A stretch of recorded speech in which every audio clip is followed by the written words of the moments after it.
5º dia do Festival Literário de Presidente Prudente, hoje com um dos maiores, mais premiados escritores do Brasil, Ricardo Azevedo. Prazer poder falar com o senhor. Há 38 anos, né, o senhor escreve, desenha, literatura infanto-juvenil, abordando, né, temas sempre relacionados à existência, né, à profundidade, né, temas profundos, né, que crianças, né, assimilam de uma forma muito simples. Eu diria temas que eu acho que são da literatura, próprios da literatura, né? Tento fazer isso, né? Lá atrás, né, 1980, quando o senhor começou, já tinha essa ideia de seguir, né, essa linha de textos, ou isso foi surgindo aí, obra após obra?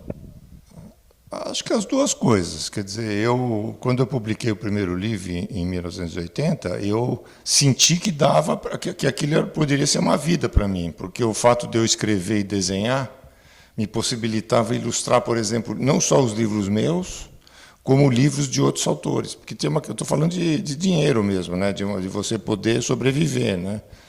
Então eu percebi que eu ilustrando livros de outras pessoas, ilustrando os meus próprios livros, que eu ganhava a parte, porque senão eu teria que chamar outra pessoa para ilustrar, né? E os textos eu percebi que de repente era uma porta interessantíssima que abria para mim. Agora é lógico que eu fui, quer dizer, são 38 anos, né? Esse trabalho, você não tem uma consciência dele, você vai adquirindo a consciência, os contornos do meu próprio trabalho, eu fui entendendo ao longo do tempo, eu fui fazendo, né, da melhor forma que eu pude, mas eu acho que é assim, você vai construindo um trabalho e aprendendo junto a construir o trabalho.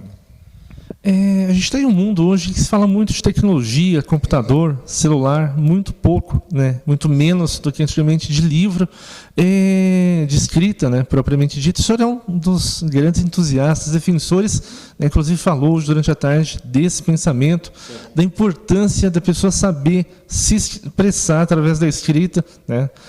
Fala um pouquinho para a gente. Quer dizer, o que eu estava defendendo hoje à tarde, né, que o pessoal está na escola, os estudantes eles estão na escola, na minha visão, para aprender a usar a sua própria criatividade, porque a criatividade eles já têm, mas eles não sabem usar. E segundo, aprender a colocar suas ideias no papel, de uma maneira que seja compreensível. Isso demanda leitura, demanda estudo, demanda ler outros trabalhos para você ir se formando um discurso, né? E nem sempre eu sinto que a escola mostre isso. A escola parece um depósito assim, de informação. A pessoa chega lá e não sabe nem por que está estudando as coisas, né? Então é isso. Acho que a escola precisa se modificar, né? Para você ter uma ideia, eu tenho um grande pensador da educação, um filósofo, na verdade, John Dewey. Ele era educador e era um filósofo da democracia. Na verdade, o grande interesse dele, na verdade, era a construção da democracia, né? E ele falava o seguinte, o professor, quando ele entra na aula, se ele preparou com antecedência a aula e deu exatamente aquilo que ele preparou, ele não deu aula. Simplesmente não deu aula, esquece. Entendeu? O professor é aquele que prepara a aula, entra na aula e constrói a aula junto com o aluno. Ninguém sabe onde essa aula vai parar. Pare onde parar, entendeu? Mas todo mundo junto criando. Pô, uma diferença fundamental, entendeu? É isso aí. E a democracia, na visão dele, é isso. A democracia é todas as pessoas juntas participando na construção de um troço que você não sabe bem o que é. O senhor, né, usou até uma maneira bastante poética, né, de se referir à criação, né, da importância de se criar. Para quem está aqui, de repente a pessoa tem 90, mas já está indo embora, né, para se criar também para as pessoas que vão chegar, né? E aí, independente, né, da profissão que a pessoa vai ter, tentar trabalhar com aquilo que gosta, que é o caso do senhor. Sim, sem dúvida, né? E eu acho que mostrar para os jovens, por exemplo, né, que isso aqui é uma narrativa que nós estamos construindo, uma narrativa humana, né?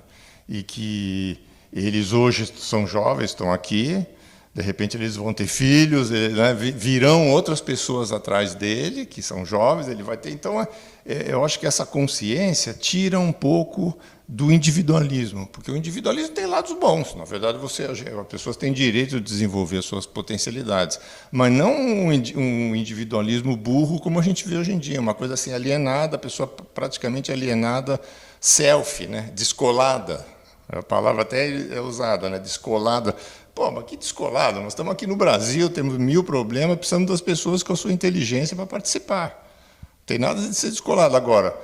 Então, essa dualidade, né, digamos, de um lado, da pessoa se desenvolver como pessoa, a sua individualidade, a sua potencialidade, válido, total, tem que ser isso mesmo. Mas, ao mesmo tempo, ela ter consciência que ela vive com outras pessoas, numa sociedade, e que ela tem muita responsabilidade, principalmente os estudantes que estudam em escolas melhores.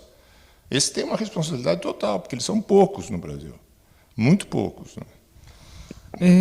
Ricardo, o senhor fala de que durante, né, o processo criativo, quando o senhor, na verdade, naturalmente, né, imagina uma história, o senhor pensa muito no e se, né, e se aquilo fosse possível. E o senhor falou também de um país que hoje, infelizmente, a gente precisa se envergonhar de certas situações de desigualdades, né, sociais que existem. Essa linha é nesse pensamento do e se, né, fosse possível, que a gente pode trabalhar e construir esse país real, esse país melhor?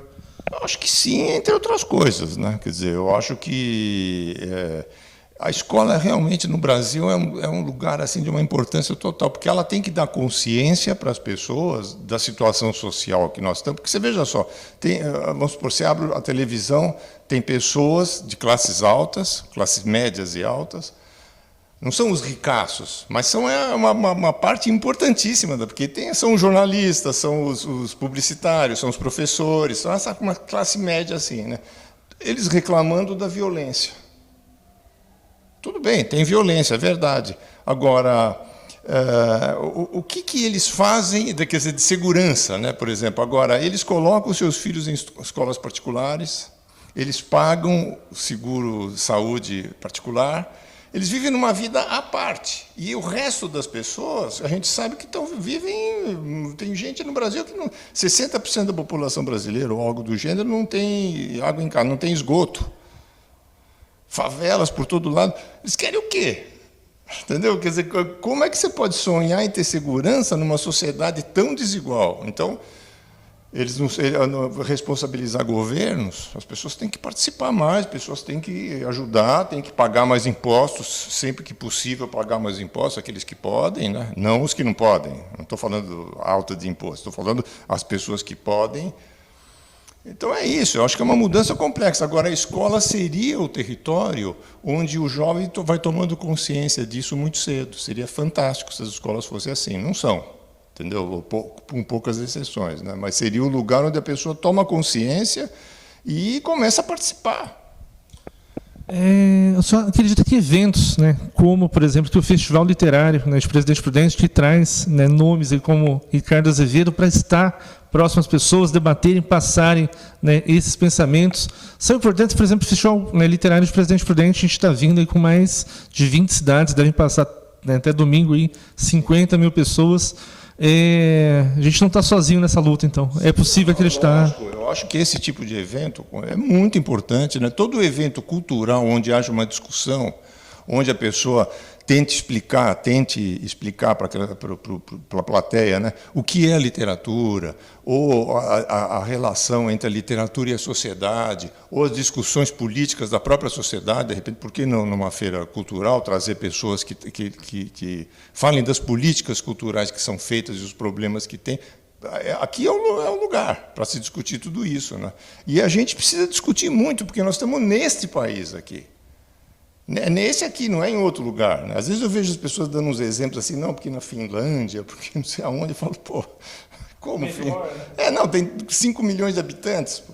Não tem nada a ver. Nós estamos aqui e temos uma missão, que é fazer esse Brasil um país mais justo, mais igual, pelo menos com chances, as pessoas tenham mais ou menos as mesmas chances, né? Só tem feito isso, tem feito o papel do senhor, né, por quase 4 décadas. Parabéns, obrigado. Sucesso. Tá bom, muito obrigado, né, e vamos em frente, né? É isso aí. Obrigado. Só acompanha com a gente o Milhões de Prudente na cobertura completa do Festival Literário 2018.